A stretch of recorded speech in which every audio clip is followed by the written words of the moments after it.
Let me tell you about a man who stood so still that pigeons used to land on his shoulder. His name was Corporal Tom Aldwin. We called him the Oak, and not as a joke. You could set your watch by him. You could set your whole life by him if you wanted to. In 11 years at the Ravensgate, he never once broke his posture on duty. Not for the heat. Not for the wasps in summer. Not for the drunk who spat on his boots one New Year's and dared him to move. He didn't move. He just let the man tire himself out and walk away. And later that night, off duty, in the little room where we hung our coats, he cleaned his boots without a single word. I was younger then, 19, maybe 20. Private Elias Crow, if anyone's asking, which they usually aren't. I'd only been at Valemont Palace a few months, and I'll be honest with you, I didn't understand men like Aldwin yet. I thought the stillness was just discipline, just training. I thought that's all it was. I was wrong about that. I'd find out how wrong on a gray Tuesday in October. Let me set it for you first, so you can see it the way I saw it. Valemont Palace sits at the top of the old city of Marindal, behind a black iron fence they call the Ravensgate. Big square building, pale stone, the kind of place that looks cold even in July. In front of it there's a wide cobbled courtyard where the tourists come, and past that the fence, and past that the street. In October the street smells like wet leaves and roasted chestnuts from the cart on the corner. The cart man, old Byrne, he'd been there 30 years. He knew all of us by name. He knew which of us liked the chestnuts, and which of us just wanted the paper bag to warm our hands. That Tuesday it was cold. Not freezing, but that damp cold that gets into your knees. The sky was the color of dishwater. There was a school group in maybe 40 kids, little ones, all in yellow safety vests, holding hands in pairs. Their teacher kept counting them, 1, 2, 3, over and over, the way teachers do, like the number might change if she stopped. There were the usual tourists, too. A couple taking photos of each other in front of the gate. A man with an enormous camera lens who I'm fairly sure was there for the pigeons, not us. A woman on a bench, feeding those same pigeons, ignoring the sign that said not to. And there was Aldwin at his post, still as the stone behind him.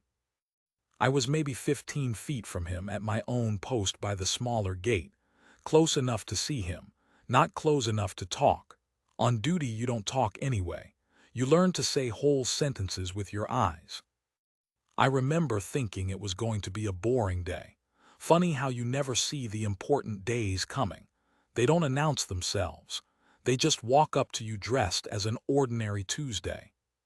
Here's the thing you have to understand about the palace that autumn. The old king had died in the spring. Heart, they said, quick, they said.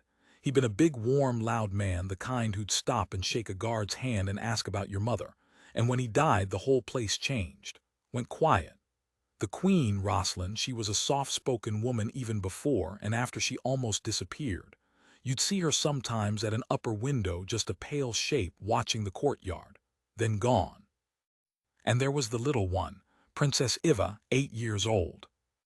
She was the king's daughter, and God, she'd been his shadow. Before he died, you couldn't keep her inside. She'd be out in the courtyard in her Wellington boots, jumping in the puddles, and the king would pretend to be cross and then laugh. She used to wave at us guards, big two-handed waves, whole arm going. She'd learned all our names somehow. She called Aldwin Mr. Oak because she'd heard us call him that, and he never corrected her. And once, only once that I ever saw, he winked at her when no officer was looking. She lit up like Christmas. After the king died, we stopped seeing her. Weeks went by, then a month. The waves stopped. The Wellington boots stopped. Once in a while she'd cross the courtyard now, but always fast, always with her head down, always with a tall man's hand on her shoulder steering her. That man was Lord Steward Garrick Vale. I need to tell you about Vale, because he's the shape at the center of this whole thing. Vale had been the king's household steward. He ran the schedules, the money, the staff. Gray man, gray suit, gray everything. He had a voice like a door closing softly. When the king died and the queen fell apart, it was Vale who stepped in to manage things, as he put it. And somewhere in that managing, he ended up managing the little princess too. Her lessons, her meals, her days, her whole small life passed through his hands. We didn't think much of it at the time. You don't. He was staff, we were staff, and it wasn't our place. That's the thing about being a guard. You're trained to see everything and question nothing. You watch, you note, you keep your mouth shut. It's a strange skill. Later I'd learn it can also be a kind of cowardice if you let it. So that gray Tuesday, let me get to it. It was maybe 11 in the morning. The school group was being herded back toward their bus. The chestnut smoke was drifting over from Burns' cart, and a side door of the palace opened, the small servants' door near the east wing, and out came Princess Iva, and behind her, one hand on her shoulder, came Vale. They were headed for the coach that took her to her lessons in the city. It came every Tuesday and Thursday, nothing unusual about it. I'd seen it 100 times. But something was different that day, and I couldn't say what at first. She was walking wrong. You know how a child walks when they're small, bouncy, loose, like they've got springs in them. Even a sad child moves like a child. Iva wasn't moving like a child. She was moving like an old woman, careful, stiff, holding one arm a little close to her body. And she had a scarf on, a big soft gray scarf wound up high round her neck and chin, even though it wasn't that cold, not scarf cold. I noticed it the way you notice a picture hanging crooked. Something's off, but you can't say what, and you're busy, so you let it go. Aldwin didn't let it go. I saw his eyes move. That's all. Just his eyes. His head never turned, his body never shifted, but his eyes tracked that little girl across the whole courtyard, and I watched something happen in his face that I'd never seen there before. The stillness didn't break, but underneath it, something went very, very hard. Iva and Vale reached the middle of the courtyard, near the fountain that they'd turned off for winter. And that's where it happened. The first thing. The small thing that started all the rest. A pigeon burst up from the cobbles, right in front of them. Just a pigeon, startled by the schoolchildren. It flapped up in that stupid, panicked way pigeons do. And Iva flinched. But it wasn't a normal flinch. She didn't jump back from the bird. She threw both arms up over her head and dropped into a crouch and made a sound, a small high sound I'll hear till the day I die, and she cowered. From a pigeon, like she was waiting to be hit. And Vale's hand came down on her shoulder, fast and gripped. Now here's what most people would have seen. A jumpy child, a steadying hand. Nothing. If you were a tourist, you'd have seen nothing at all. The photographer with the big lens didn't even look up. But I saw her face when that hand landed.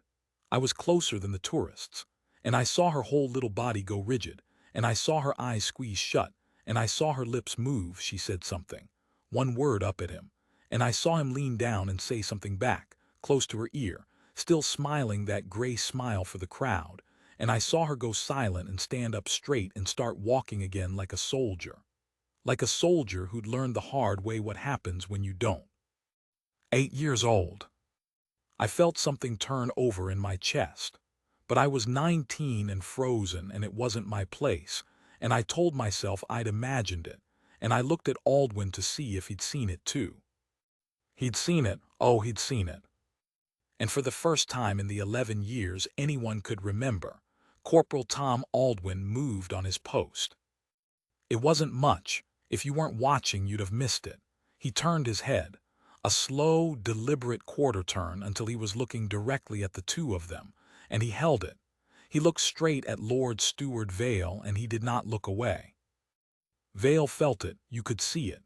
He glanced over, expecting nothing, the way you glance at furniture. And then he saw Aldwin looking at him, and something flickered across that gray face. Just for a second. Surprise. And under the surprise, quick as a fish, something that looked a lot like fear. Because guards don't look at you. That's the whole thing. We're not supposed to have eyes. We're scenery. We're statues in fur hats. And this statue was staring straight through him like it could read the inside of his skull. Vale recovered fast. He gave Aldwin a small cold nod, the kind that says know your place, and he steered the child on toward the coach. Aldwin turned his head back to the front, slow, deliberate, back to stone. But something had started. I felt it, the way you feel a train coming through the ground before you hear it. That night off duty in the coat room, I did something I'd never done. I spoke to him first. "You saw it," I said, "with the little princess, the way she flinched." Aldwin was hanging up his coat. He didn't turn around.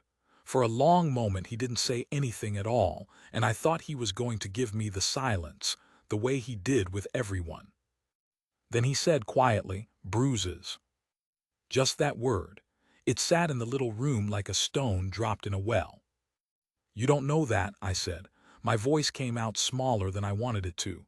"Could be anything. Kids fall, kids." "The scarf's new," he said. "She's worn it 3 times this week. Never wore a scarf before in her life. And she's holding her right arm the way you hold an arm that's been hurt above the elbow." He finished with his coat and turned around and looked at me, and his face was the same stone face it always was, except his eyes weren't stone at all. "I've been watching that child cross that courtyard for 4 years, Crow. I know how she walks. She doesn't walk like that anymore. Nobody walks like that unless somebody's taught them to."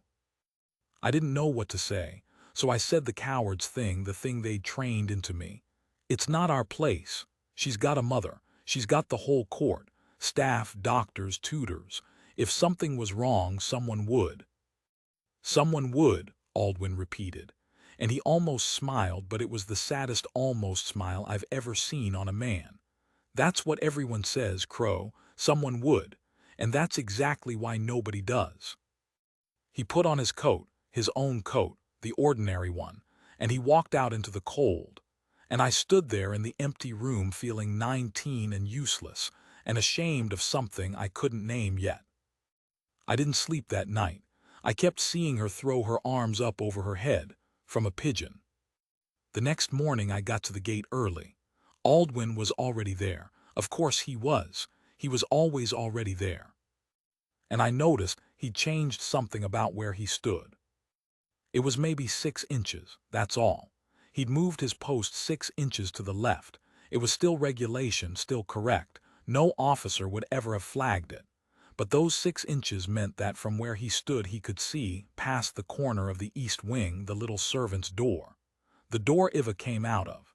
The door she'd go back in through, on the days she came back at all. He'd given himself a line of sight. I understood then. He wasn't going to look away anymore. And I made a decision, standing there in the cold with the chestnut smoke drifting over and old Byrne lifting a hand to wave good morning. I decided I wasn't going to look away either, whatever it was going to cost, whatever "not our place" meant. Because there are things you see that you can't unsee. And once you've seen them, pretending you haven't, that's the real crime. That's the one you have to live with. I just didn't know yet how much there was still to see. For 2 weeks, nothing happened. And in some ways, that was the worst part. Because now I was watching, and when you watch, you can't stop seeing. I saw Princess Iva cross that courtyard 6 more times over those 2 weeks, and every single time there was something. A new scarf, wound high. A long-sleeved dress on a day too warm for it. Once, a plaster on the back of her hand, and the way she kept her hand curled in so you couldn't see it. Once she came out with her hair down over one side of her face, which she never used to do, and when the wind pushed it back for half a second I saw a mark on her cheekbone, yellow-green, the color a bruise goes when it's a few days old and healing. And every time Vale was there, one hand on her shoulder, steering, smiling his gray smile at whoever happened to be watching, making sure that whatever she was quiet. I started to notice the pattern of her, if that makes sense. The way you learn a song. She was never loud now. She never ran. She kept her eyes on the ground and her body small. She had learned to take up as little space in the world as a person possibly can. 8 years old, and she'd learned to disappear while standing right in front of you. And here's the thing that ate at me. Everyone saw her. The other staff, the footman, the driver of the coach, the tutors. She passed a dozen adults every single day. And every one of those adults had learned the same lesson I'd been taught. Not my place. Someone else will. Not my place. And so the not my place got passed around like a hot coal, hand to hand, and nobody held it, and nothing ever changed, and a little girl kept getting smaller. Aldwin held it. I don't know how to explain what he did over those 2 weeks, because from the outside he did nothing. He stood at his post, 6 inches to the left. He never spoke to Vale. He never spoke to the princess. He never broke a single rule. If you'd filmed him, you'd have seen a guard doing his job perfectly, boringly, exactly as trained. But he was building something. I understand that now. He was building a wall of witness. Every time Iva crossed that courtyard, Aldwin's eyes were on her. Every mark, every flinch, every scarf, he saw it, and Vale knew he saw it. And a thing that is truly seen starts to change, just from the seeing. A man who is used to doing his cruelty in the dark does not like the feeling of a lamp being lit. Vale started rushing her across the courtyard, started using the other door when he could. Started once changing her lesson schedule entirely, I think just to break the rhythm, to get her out of that line of sight. But the coach came when the coach came, and the door was the door, and Aldwin was always there, 6 inches to the left, watching, patient as stone. Stone doesn't get tired. Stone waits. I asked him once in the coat room why he didn't just report it. Go to an officer, write it up. He looked at me for a long time. Report it to who? He said, not really a question. Vale runs the household. Vale runs the schedules, the staff, the money. Vale decides who sees the queen and when. You think a private's report gets past Vale's own desk? He shook his head slowly. I put my name on a piece of paper. That piece of paper goes into Vale's hands, and by the next morning I'm reassigned to a gatehouse 40 miles from here, and there's no one left standing in this courtyard who's even looking at that child. No. He was very quiet. You don't fire a warning shot at a man like that, Crow. You only get one shot. You wait, and you make it count, and you don't miss. Wait for what? I said. For her to tell me, he said. Herself, out loud, where I can hear it, because a bruise isn't proof, lad. A scarf isn't proof. A flinch isn't proof. But a child's own words that someone has to answer for, and I won't put words in her mouth. I'll just be there close enough on the day she finds her own. I thought that was madness. I thought he was waiting for something that would never come. Why would she ever speak? She'd been trained silent. She'd been taught, over and over, in whatever gray rooms Vale took her to, exactly what happens when you talk. But Aldwin understood something I didn't. He understood that a person who is truly seen, day after day, even a small person, even a frightened one, starts to feel something they'd forgotten they could feel. Not hope exactly, something smaller and tougher than hope. The feeling that someone is on your side. The day it broke was a Thursday, late October.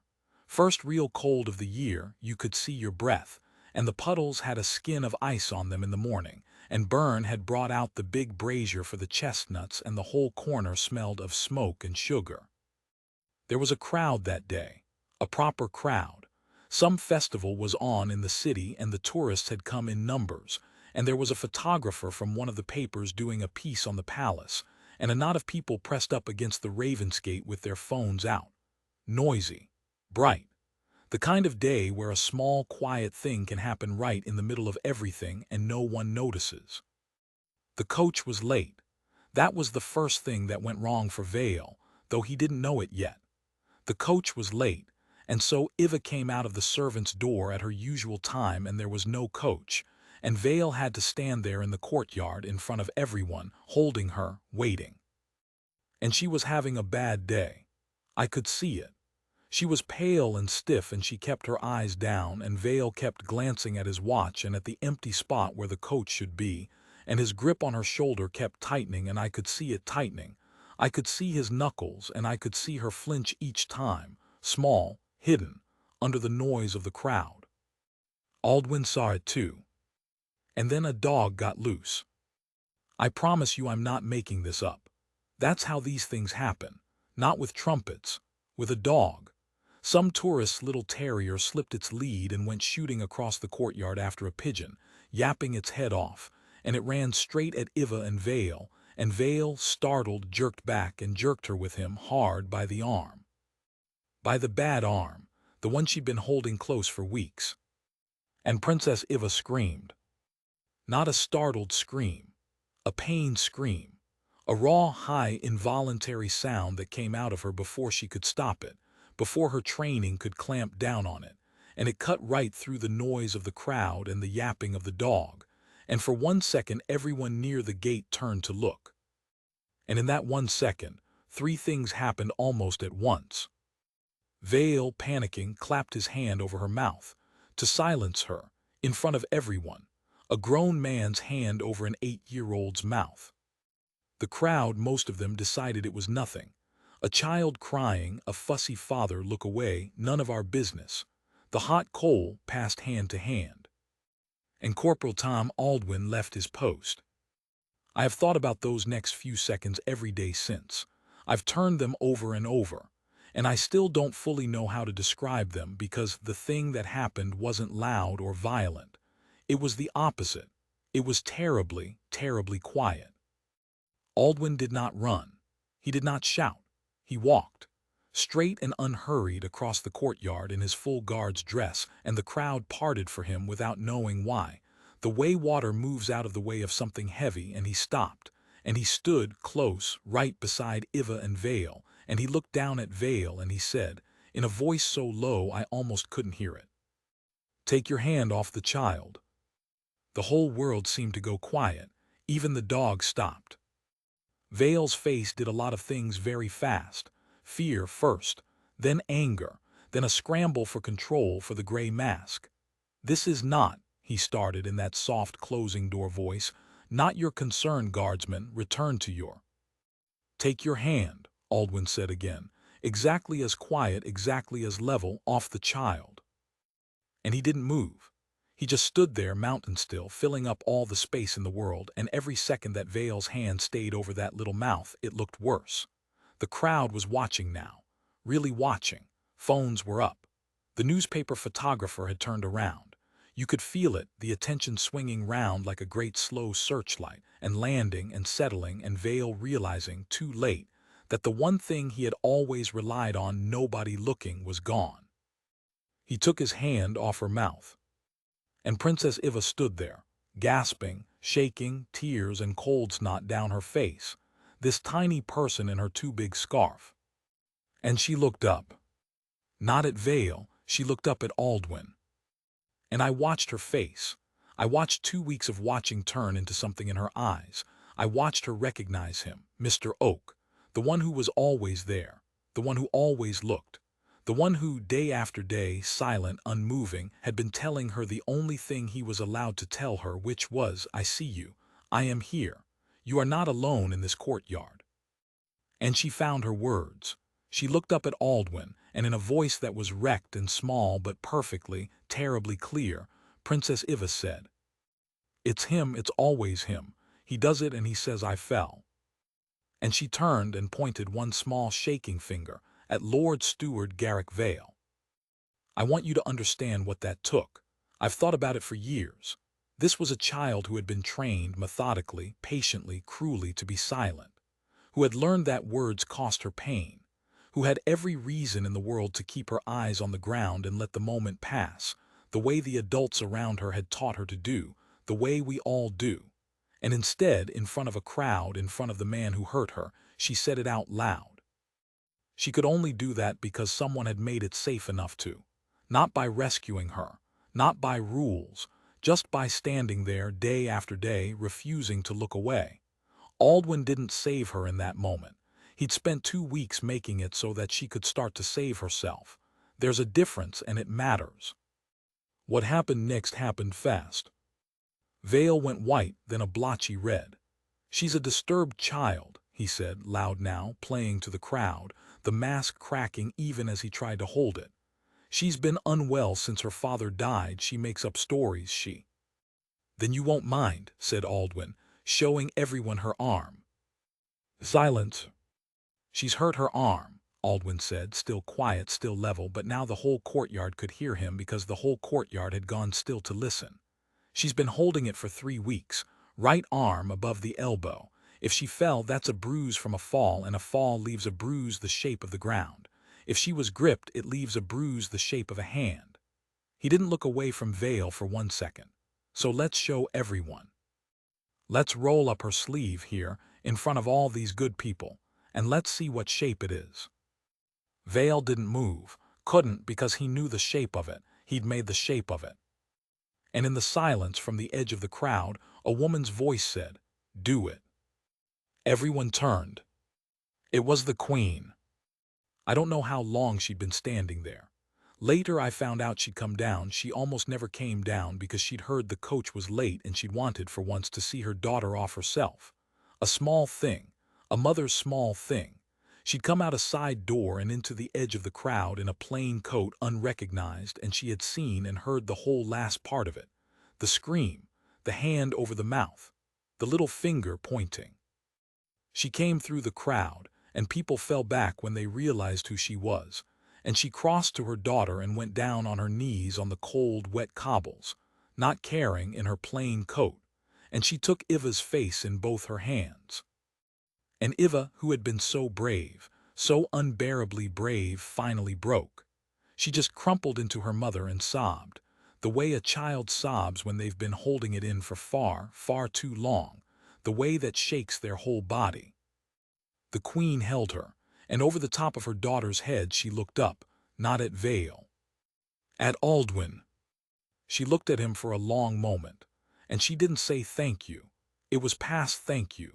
She just held his eyes and gave one small nod, and that nod carried more than any medal ever could.